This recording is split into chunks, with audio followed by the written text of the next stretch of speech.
Magandang umaga po sa aking mga kabarangay dito po sa Barangay Kaingin. Ano po? Kami po ay natutuwa na pumunta at bumaba ang grupo ng ating mahal na konsehala Tess Aala upang bigyan ng mas magandang programa ang aking mga kabarangay.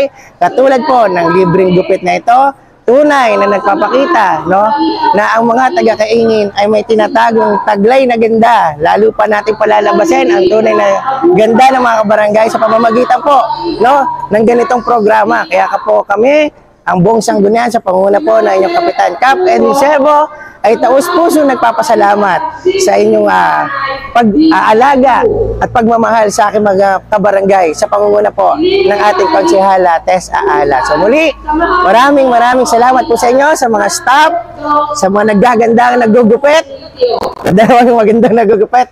Maraming salamat sa inyong lahat at naway huwag kayong madalang bumaba sa Barangay Kaingin. Kayo po lagi ay welcome dito. Kahit linggo-linggo kayo maggupit, wala problema. Linggo-linggo ka rin kayo paghahanda. Again, maraming salamat and God bless us all po. Maraming salamat, Konsehala Tess.